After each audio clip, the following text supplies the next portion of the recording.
Esteban.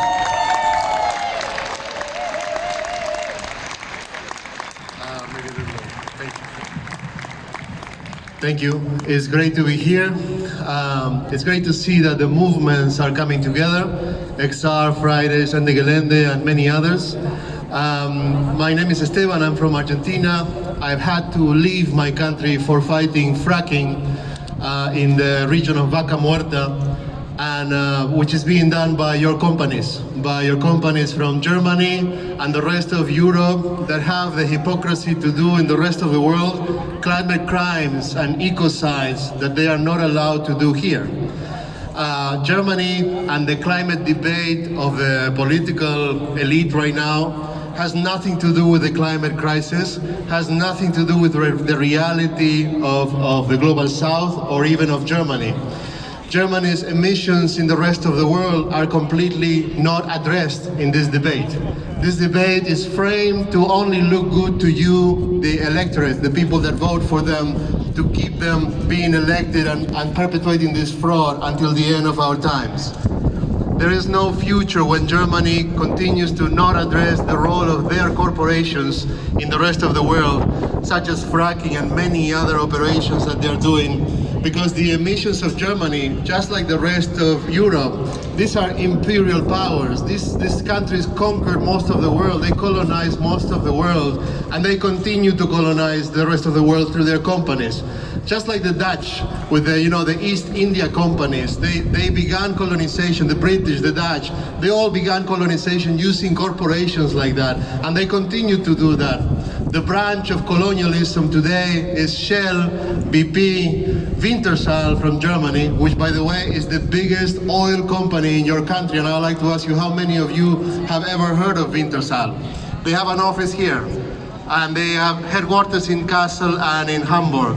And yet most people in Germany, even in the climate movement, never heard of these climate criminals that are leading corporation fracking Argentina, where our children are dying of leukemia because of the contamination of fracking, which most of you are against and know about here. But how can you continue to allow this in the rest of the world? Not only is it killing our people and people of the global south everywhere, but fracking is a leading cause of the climate crisis. Science has shown that fracking is responsible for more than 50% of all increased methane emissions globally from the fossil fuel industry during the last decade, or more than 1/3 of the total increase when you take into account all sources, including biological ones. And yet, your countries which are signing the Paris Agreement, your countries which are signing the Global Methane Pledge with the US, the EU and the US just signed a global methane pledge committing to reducing emissions of methane by 30% by the end of this decade. Then what are they talking about? They are promoting methane increases all over the world by fracking us and then importing the products of this destruction in the form of LNG. Your country is building LNG import terminals in Brunsbüttel and Stade with millions of euros of public funding and subsidies, which by the way the Green Party voted in favor of 2 years ago.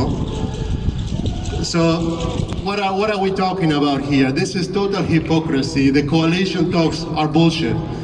And there is no future for you and no present for us if we allow this to continue. So it's really important, this demo.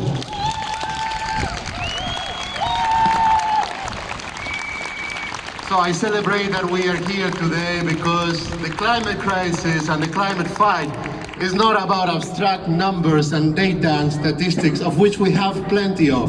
But we will get nowhere if we just say fight for 1.5. We all agree that we must fight for 1.5, but there is no 1.5, there is no Paris Agreement when the elephant in the room of the climate crisis is not addressed, which is your multinational companies. Check, who's talking about the multinationals? Have you heard your coalition talks mention multinationals? No. Have you heard COP mention multinationals? No, they are sponsored by them. One of the biggest sponsors of COP is the leading methane emissions culprit, which is called National Grid, is the biggest importer of LNG, frack gas, into the UK. They're sponsoring COP.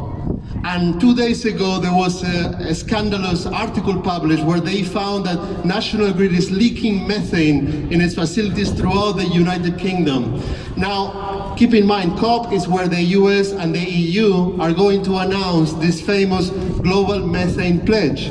So what kind of cognitive dissonance are we talking about? Like, you're talking about reducing emissions, but you're sponsored by one of the biggest culprits of methane increases. You know, the IPCC in the latest report, since many people here like science so much, then listen to the science. The IPCC is calling for urgent methane emissions. Methane is the new CO2 and gas is the new coal. And how come we're not addressing that? Methane is 87 times worse than CO2 in its global warming potential over a 20-year period. And the IPCC has called for urgent and drastic cuts because this is the only way we can avert the worst of the climate crisis. Well, guess what is the leading cause of methane increases? It's fracking. And your companies, BP from England, Shell from the Netherlands, Equinor from Norway, Wintershall from Germany, Total from France, are leading the methane increases of the world. So I really need to say to you that it's enough that we are asking for abstract demands and that we keep doing these dispersed actions all over the place. We are failing. As a climate movement, we are failing. We will get nowhere unless we start debating strategy. And there is no strategy in doing multiple actions all over the place with no concrete goals, with no concrete demands. We're getting nowhere. This is what politicians love. They love to hear fight for 1.5. They love to hear tell the truth because you're asking for nothing. You know what we need to ask? We need Wintershall to leave Vaca Muerta. We need you to stop fracking the rest of the world. We need Europe to stop mining the rest of the global south. And we need to come together. You know, look at your faces here today. It's mostly white people.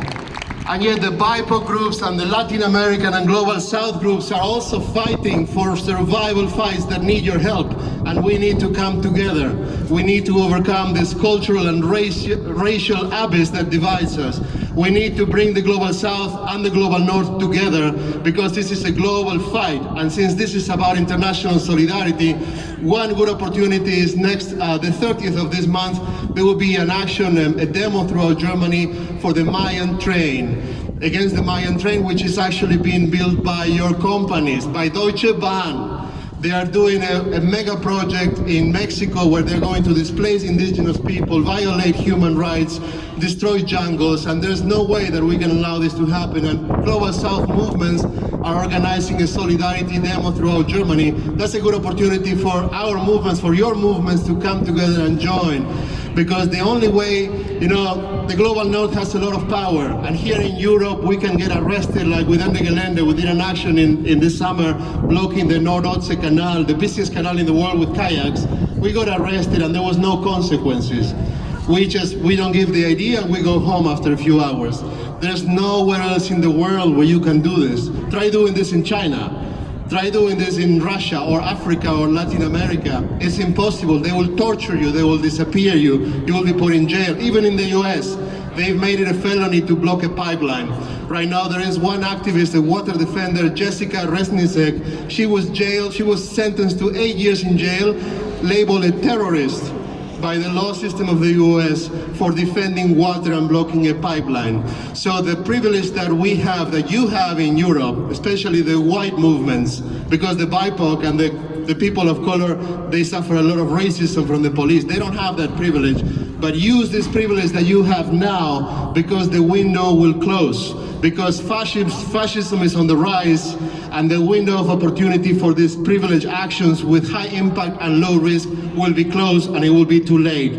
But what you need to do is put that privilege at the service of the people of the Global South that are fighting your companies and don't have the same opportunity to resist because they suffer persecution and death. So if we can combine the people of the front lines, like our case in Argentina, Colombia, and so on, which are fighting your companies at the front lines, with you, with us here in Europe, then we can give meaning to your actions, and your actions can empower and visibilize the invisible fights of the Global South, so at least people are not killed anymore because the government will be afraid of the repercussions in Europe. All I am making is a shout, a plea for us to start thinking strategically and coming together, because if we continue to do demos and more blockades of civil disobedience that have no concrete demands, there's nothing that politicians will be obliged to achieve, and we will just get more tired and tired. The movements, the momentum is dying off, and it's not just because of Corona. People are fucking tired of doing the same thing all over the time with no results. So we need to start thinking and have the humility to think and come together.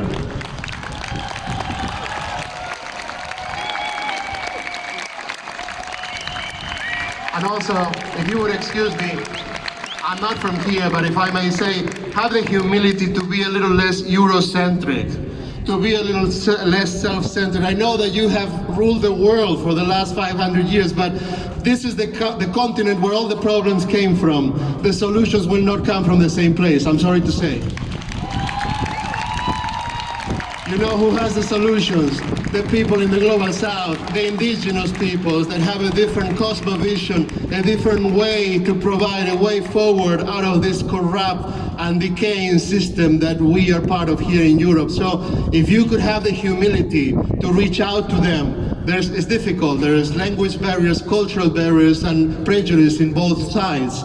But if we could connect those and bridge those cultures together, and you could have the humility to reach out and maybe conceive for once that maybe the answers are not here. The answers are in the front lines of the Global South. They're fighting for survival today, and we can stop the climate crisis one climate criminal at a time. Shell must fall, Wintershall must fall. We can bring them down, and we can bring down their operations, thinking strategically and breaking them up in winnable goals, in winnable milestones.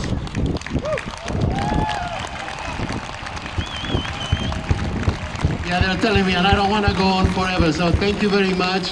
Let's just try to keep coming together, keep building global coalitions, because this is the only way that we will win this fight. Thank you.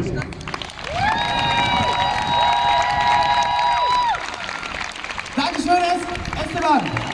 Ja, ich habe gesagt, ich fasse es kurz auf Deutsch zusammen.